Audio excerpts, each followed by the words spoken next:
Fala galera do nono ano, tudo bem com vocês? Espero que vocês estejam bem. Sejam bem-vindos à nossa aula de revisão, parte 2, né? Na nossa sexta aula, na nossa aula de revisão parte 2, tratamos agora do nosso conteúdo propriamente dito do nono ano, saindo do conteúdo do oitavo ano e entrando no conteúdo do nono ano. Beleza, galera? Então, isso aqui é para ser um de vocês, então espero que vocês estudem, participem e vamos que vamos começar essa nossa revisão. Beleza, galera? De primeiro modo, gostaria de reapresentar vocês o Present Perfect. Galera, o presente perfeito, ele não possui, já bota aqui, ele não possui uma variação no português. Ou seja, você nunca vai achar uma expressão verbal no português que seja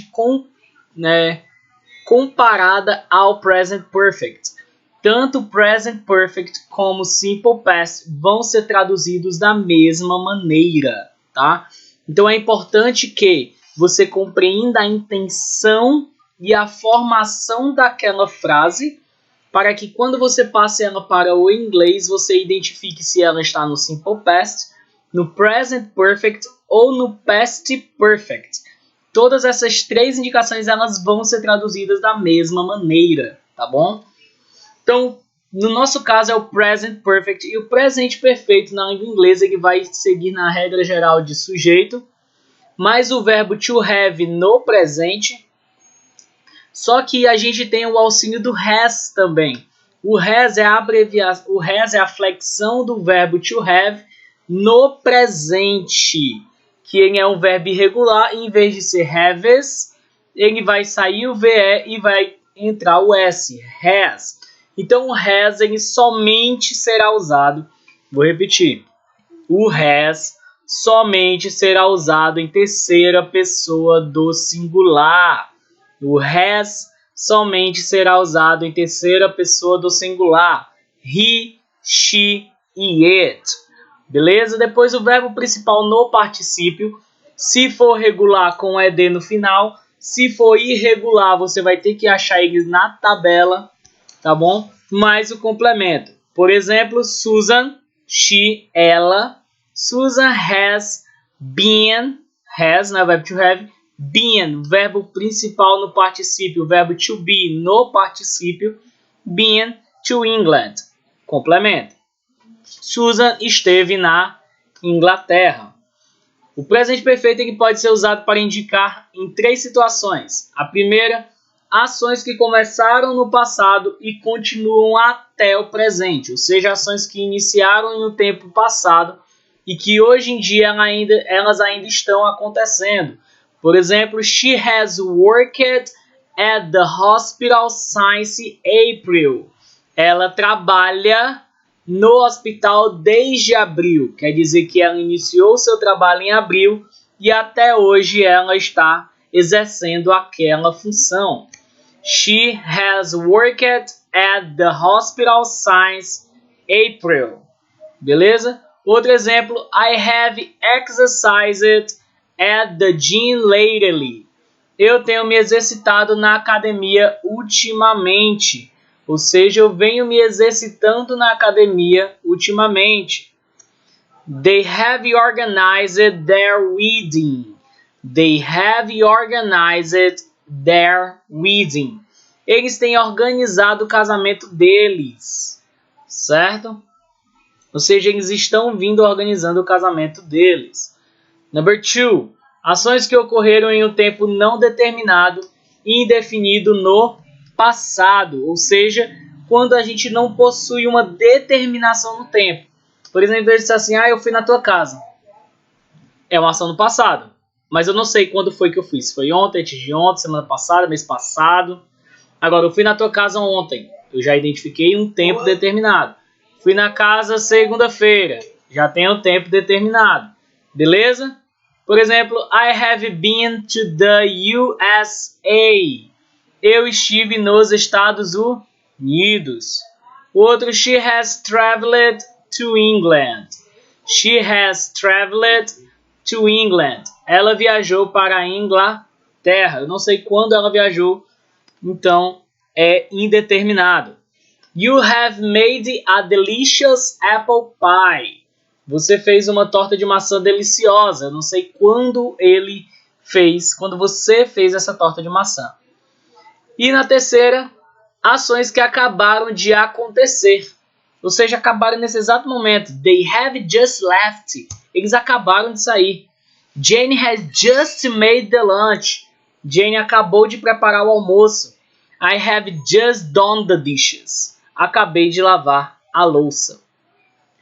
E nas frases negativas e interrogativas, eles vão se comportar. Nas negativas vai ter auxílio da palavra not, da partícula da negatividade not, que vai sempre vir depois do nosso verbo auxiliar, que é o verbo to have, has, e antes do nosso verbo principal.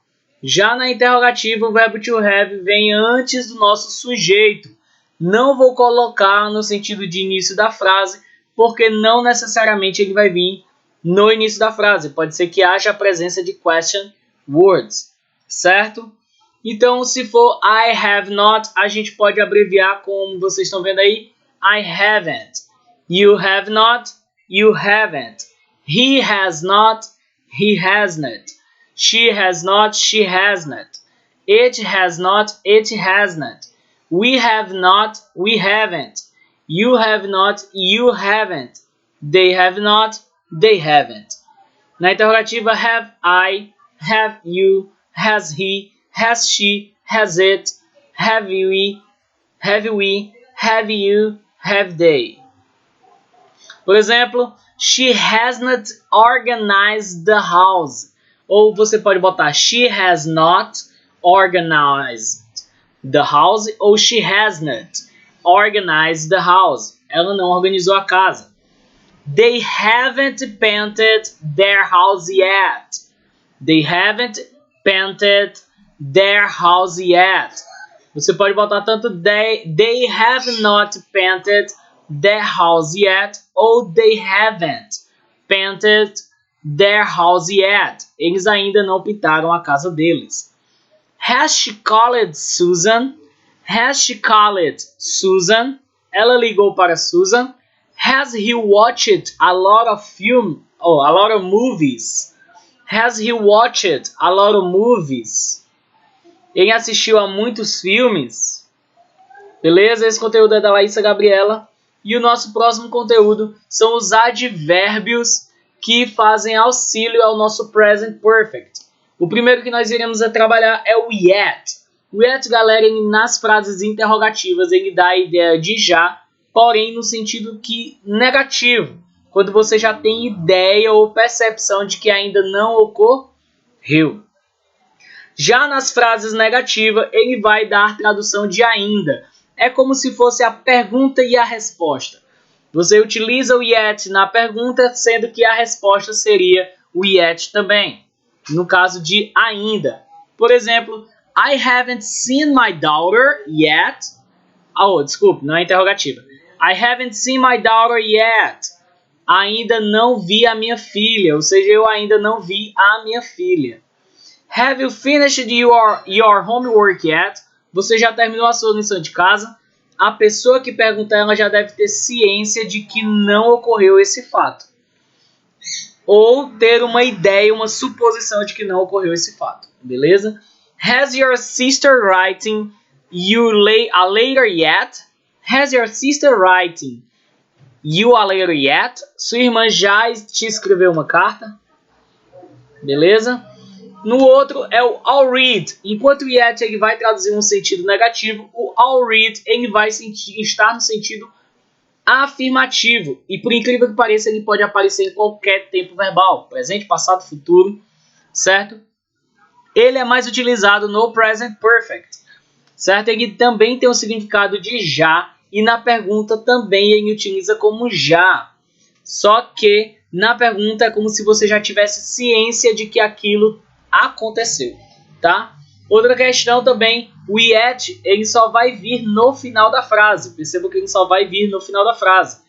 Já o I'll read, ele pode vir sempre antes do verbo to have, com o verbo principal no particípio, ou no final da frase. ele é mais comum entre o verbo auxiliar e o verbo do particípio, o verbo principal no particípio, mas ele pode vir no final da frase também. Então, I've already worked at that factory. Eu já trabalhei naquela fábrica. We've already bought the tickets. Nós já compramos ingressos. Is your sister already in Rome? Ou seja, sua irmã já está em Roma. Had you already seen a lion? Você já viu um leão? Nosso outro advérbio é o ever. O ever, galera, ele vai ser utilizado na ideia de algum dia ou alguma vez. Ele vai ser expresso na questão de experiências. E ele pode vir nas frases interrogativas, certo? Então ele normalmente, na maioria das vezes, ele vai vir em frases interrogativas. E ele só vai vir em frases afirmativas quando der a ideia também de alguma vez ter realizado algo. Ou seja, de ter experienciado algo. Have you ever gone to Sweden? Você já alguma vez foi à Suécia? Você já foi à Suécia? Ou seja, você já teve a experiência de ir à Suécia? Você já alguma vez foi à Suécia? Você já algum dia foi à Suécia?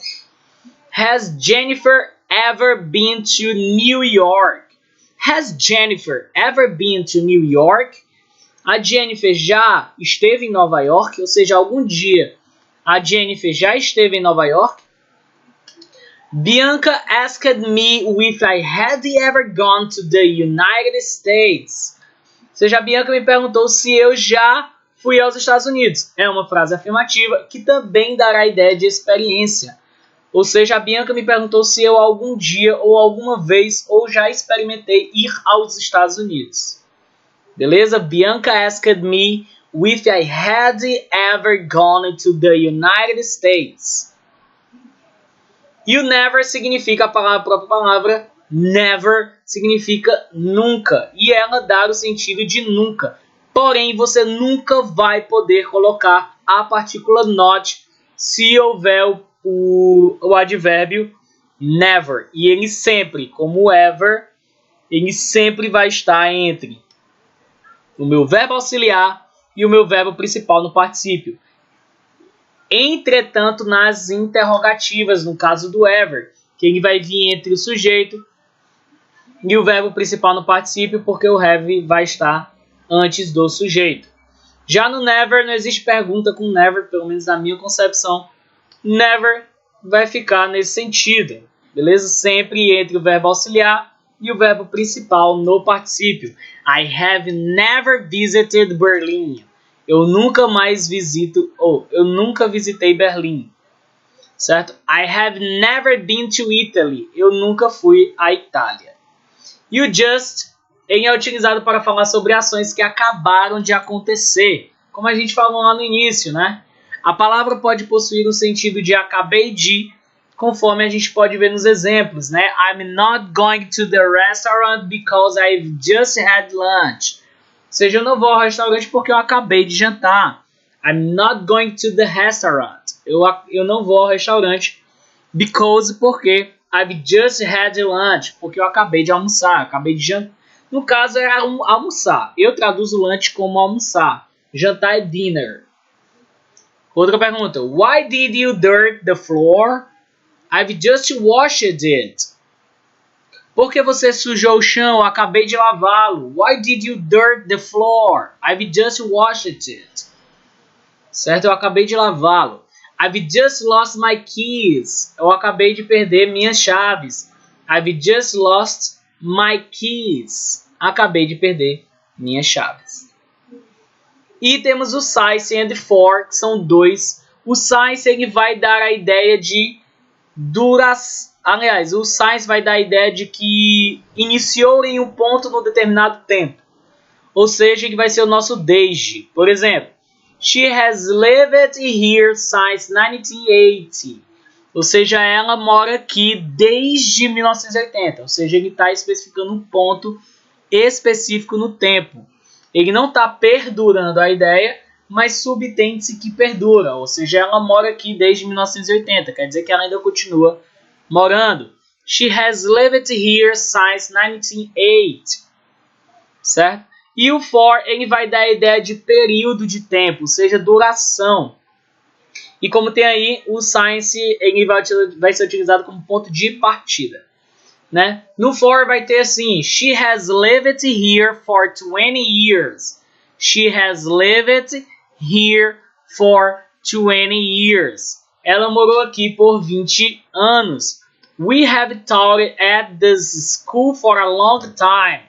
Nós ensinamos nesta escola há um longo tempo. Beleza? Aqui são as referências e, no caso, a atividade de casa de vocês é estudar para a C1 de inglês, certo? Nos sigam nas redes sociais, nosso canal também, curta o nosso canal no YouTube, nos siga lá também, dar aquele like maravilhoso, nos acompanhe pela Agenda Edu e eu estarei disponível nas quintas-feiras, nos períodos de aulas online. Espero que vocês tenham gostado dessa aula, espero que vocês tenham compreendido e entendido e recapitulado o nosso conteúdo.